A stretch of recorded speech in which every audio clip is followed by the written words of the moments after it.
Marcus, English changes the moment we step out of books and into real life. And as we walk through this mall, I'm reminded of how different the language becomes when it's wrapped in footsteps, warm lights, and real people. Out here, English isn't a list of rules. It's the sound of someone choosing, hesitating, or quietly asking for help. It's alive, and it breathes between moments we barely notice. Listen to the echo of our steps, the soft hum of conversations coming from every direction, the glow of the shop windows painting the floor. All of this shapes the way we speak. A simple "excuse me" carries a tiny spark of courage. A gentle "thank you" reveals how we were raised.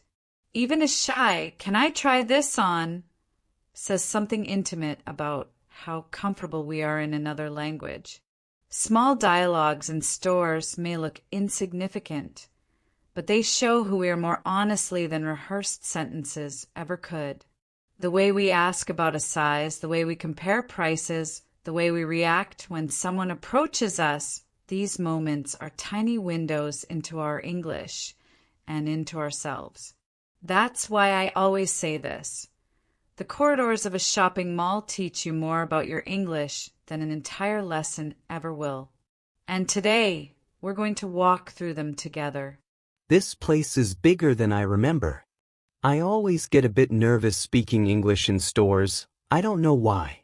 That's exactly why we're here. Real English happens in moments like these. Let's start simple. What would you say if you wanted to look at a shirt in another size? Maybe, do you have this in medium? Perfect. Natural, clear. The only thing you can add is a soft tone, because politeness in English often lives in the voice. Try again. Do you have this in medium? Much better. Ready to try it on something real? Let's walk into the store. Wow, I never know where to look first. Too many options. Don't worry about the clothes. Worry about the words. Pick something you like. Okay, this jacket looks nice. But I think this one is too big.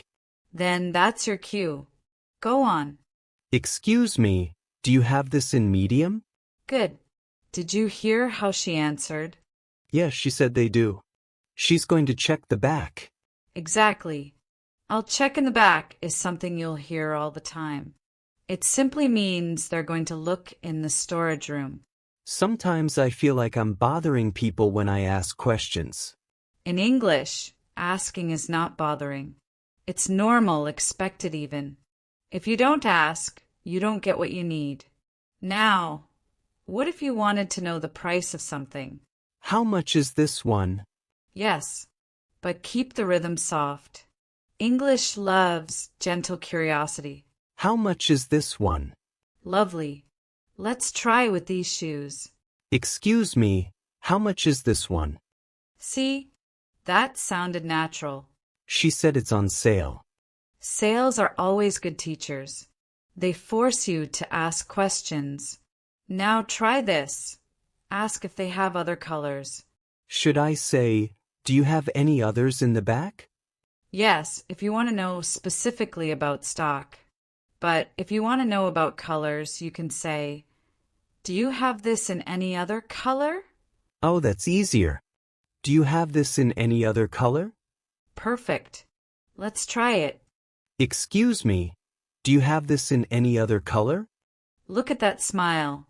You see, your confidence makes the conversation smoother. She said they have black and blue. What do you prefer? Something more casual, I guess. Then use that. Tell her. I'm looking for something more casual. Good. Very natural. Olivia, speaking English here feels different.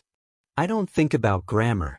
Because this is how language lives, between you and another person. Not on a page, not in a rule. In the space between two voices. Sometimes I freeze when people ask me something unexpected. Freezing is normal. What matters is recovering. If someone asks you something you didn't understand, you can say, "Sorry, could you say that again?" Or, "Sorry, I didn't catch that." Both sound casual and natural. I didn't catch that. I like that one. Sounds friendly. Exactly. English loves friendliness. Can we try a clothing store? I want to practice asking to try something on. Of course. Lead the way. I like this shirt, but I never know how to ask to try it. It's simple. Can I try this on? Can I try this on? I can say that. Say it like you're speaking to a person, not a phrase book. Can I try this on? Good. Let's go ask. Excuse me, can I try this on? See? Easy. She said the fitting rooms are in the back. Fitting rooms is the natural phrase. Not cabins, not booths. Good to know. Okay, I think this fits well. Then tell me what you'd say if you wanted a different size anyway. Do you have this in a smaller size? Perfect. Natural, simple, polite. Or bigger size, right? Yes. Or even more natural. Do you have this one size down or one size up? Oh, I like that. Sounds really fluent. Olivia, sometimes I feel embarrassed asking too many things. Let me tell you a secret. Native speakers ask even more. They ask about returns, about fabrics, about washing instructions. English is full of questions. Your voice belongs here too. Maybe I should practice comparing things. I hear people do that a lot. Good idea. Pick 2 items. Try comparing them. Okay, this jacket and that one. I could say, this one feels lighter. Yes, and you can add, but that one looks more formal. Oh, I like that. This one feels lighter, but that one looks more formal. Perfect. That's the rhythm of real conversation. I think I'm finally starting to enjoy this. Because now you're speaking with the world, not at it. When I first moved here, I used to avoid talking to salespeople. Avoidance is natural, but conversation is freedom. And English opens only when you step into it. You always say things beautifully. I don't try. I only listen. Language teaches you when you pay attention. Today, you're finally listening to English with your whole body. Your steps, your choices, your voice. It really feels different. That's why I brought you here. A shopping mall may look ordinary, but it's full of tiny English moments waiting for you. I'm glad we came. And I'm glad you're speaking. Now, ready for more? Marcus, something interesting happens when people step into a store in another language. They suddenly forget how comfortable they are in every other part of their lives. They freeze, not because they lack vocabulary, but because they feel exposed. Shopping English isn't about words. It's about comfort, presence, and how safe you feel using your voice in a small moment that feels bigger than it really is. Most people don't get nervous because they don't know the phrase, "Can I try this on?" They get nervous because someone might answer too fast, or because they imagine the salesperson judging their accent, or because they don't want to make a mistake in public. That's why simple interactions feel heavy. They're not linguistic tasks, they're emotional ones. When you walk through a mall, you're not just choosing clothes or comparing prices. You're choosing how to show yourself in English. And every question you ask is a tiny act of courage. A soft, "Excuse me," shows kindness. A steady, "Do you have this in medium?" shows clarity. Even a hesitant, "Sorry, could you say that again?" shows honesty. And honesty is one of the most beautiful things you can bring into a conversation. The truth is, native speakers don't think about these moments at all. They ask freely, naturally, without fear. And that's the feeling I want you to build. Not the perfect sentence, but the confidence behind it. That quiet belief that your voice belongs here. So when you say, "Do you have this in another color?" or "Can I try this on?" or "I'm looking for something more casual," you're not just practicing phrases. You're practicing presence. You're learning to inhabit your English instead of performing it. Remember this, Marcus. Stores don't test your grammar. They reveal your comfort. And every step you take in these corridors makes your English more alive, more human, more yours. Okay, I think I'm ready to try something on my own. Just don't disappear completely. I won't. I'll be close enough for you to know you're not alone, but far enough for you to own your voice. Go on, Marcus. Let the English come to you. Excuse me, hi. I bought this yesterday, but I think the size is wrong. Is it possible to return it? Keep going. That was perfect. Oh, she wants to know if I have the receipt. Yes, I do. And oh, thank you. See how natural that felt? Returns are just conversations like any other. You handled it beautifully. I didn't panic this time. That's new. I'm going to try another store. I want to ask for a recommendation, something I never do. Then ask for what you actually want. Honesty makes language smoother. Excuse me, I'm looking for a shirt that's a bit more casual, but still nice enough for work. Do you have any recommendations? Listen to that. Your voice is steady. Oh, she showed me two options. A blue one and a gray one. Now compare them. Speak your thoughts. I like the blue one because it feels lighter, but the gray one looks more formal. Perfect contrast. Very natural.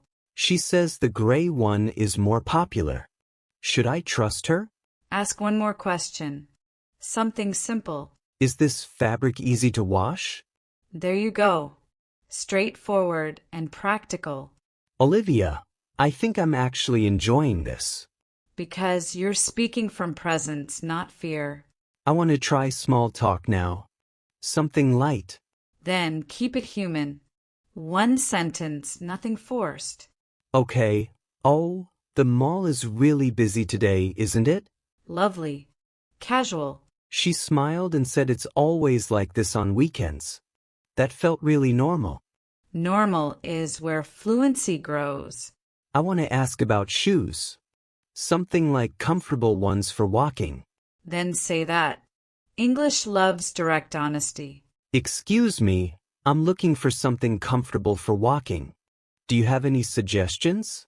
Well done. That was clean and confident. She asked how often I walk. I said, every day, maybe an hour. She said these are the best ones. And what do you think? They look good. I should ask, are they true to size? Beautiful question. That's exactly what a native speaker would ask. Olivia, I feel like I'm speaking English with a different voice today.